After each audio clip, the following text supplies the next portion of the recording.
Bonsoir Kevin Phalippon, Bonsoir. vice-président de l'URPS pharmacien, et puis vous-même, vous êtes pharmacien dans l'Ain.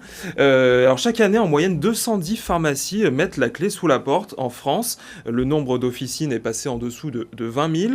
Est-ce qu'il y a un risque de plus en plus de désert médical également pour les pharmacies ?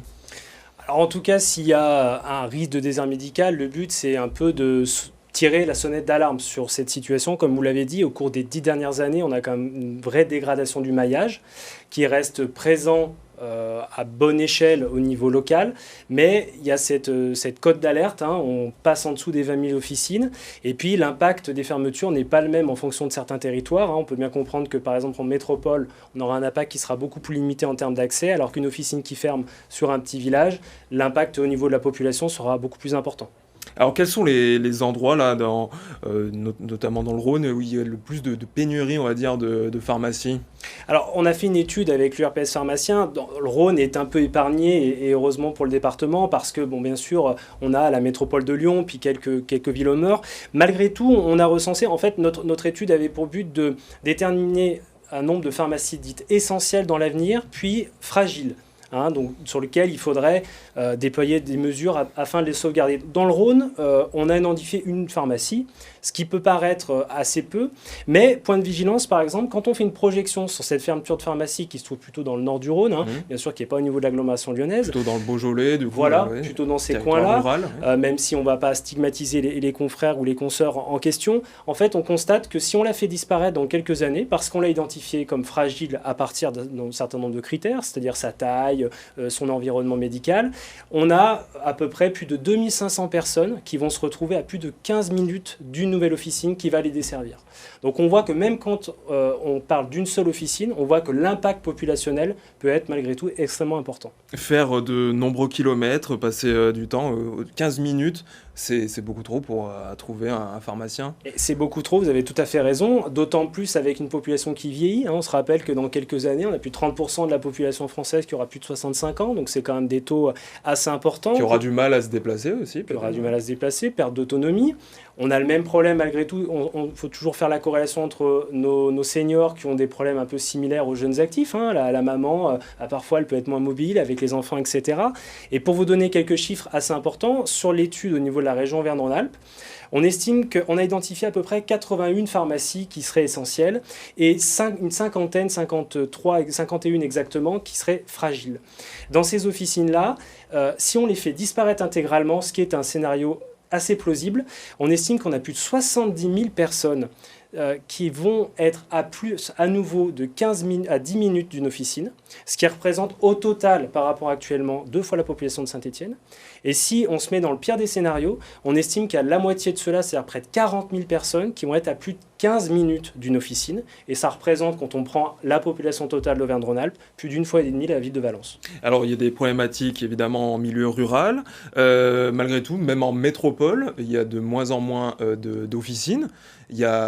C'est un manque de vocation, c'est ça, pour les pharmaciens ? Oui, alors en fait tout ça c'est plurifactoriel, comme on le disait, l'impact c'est pas le même en métropole, mais vous avez pu constater, y compris sur la métropole lyonnaise, que dernièrement on a eu des fermetures d'officines. Ça s'est accéléré ces 10 dernières années.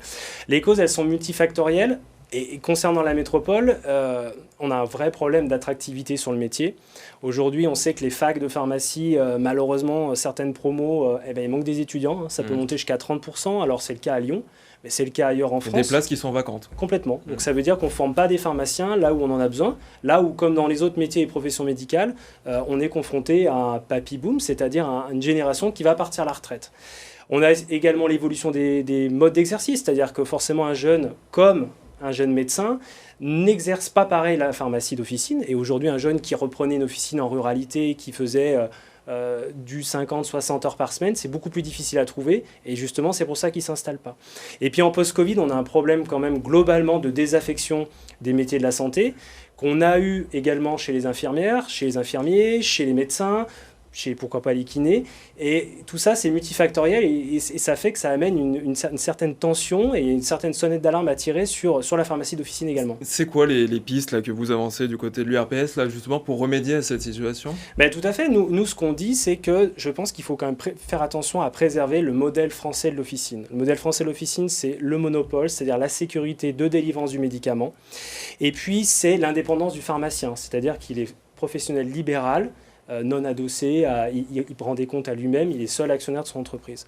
Deuxièmement, c'est de dire sur les officines qui seraient identifiées comme essentielles. On a des pays comme, par exemple, notamment du côté du Royaume-Uni, en Irlande, où on va avoir des forfaits structures, des aides. C'est-à-dire que ces pharmacies sont identifiées et elles vont être aidées de manière à pérenniser une offre de soins au niveau des territoires. Donc tout ça, c'est des éléments importants. La lutte contre également une certaine vigilance avec la vente de médicaments en ligne, parce que le médicament, c'est jamais un produit de santé comme un autre.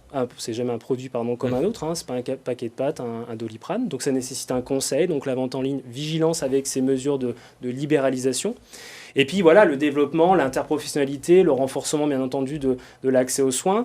Tout ça, c'est des mesures, là, à nouveau, plurifactorielles pour ramener un peu d'attractivité. Et l'attractivité, on en parle aussi, mais l'attractivité, elle va commencer au niveau du lycée, des collèges, en faveur de la filière pharmacie, puis après officine, au niveau des facs. Et nous, à l'URPS, on met beaucoup d'énergie à convaincre les jeunes d'aller vers la pharmacie d'officine, la pharmacie.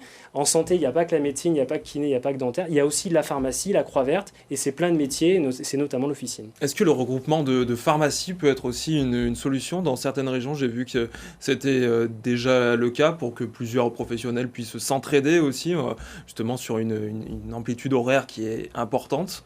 Oui, alors vous avez raison. Alors, il y a certains endroits où on va avoir une restructuration, c'est-à-dire une pharmacie, vous avez un village, on va dire, il y a 4 pharmacies, il y a 2 pharmacies qui fusionnent de manière à atteindre une taille critique. Alors ça peut être positif, si ça n'a pas d'impact au niveau local, c'est autorisé, c'est normé, et ça va permettre à la pharmacie, de par sa taille critique, de proposer de nouveaux services et d'avoir une certaine pérennité. Et puis, il y a une deuxième question, c'est de se dire, après, ces restructurations, il faut être quand même vigilant. Sur leurs conséquences. Mais globalement, elles sont plutôt positives au niveau en milieu urbain.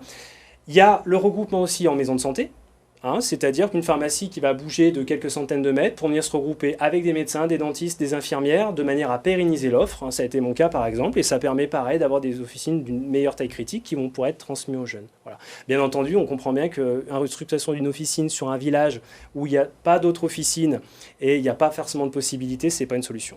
Merci Kevin Phalippon, vice-président de l'URPS, pharmacien, d'avoir été avec nous. Voilà quelques pistes pour éviter justement ces déserts pharmaceutiques. Merci. Merci.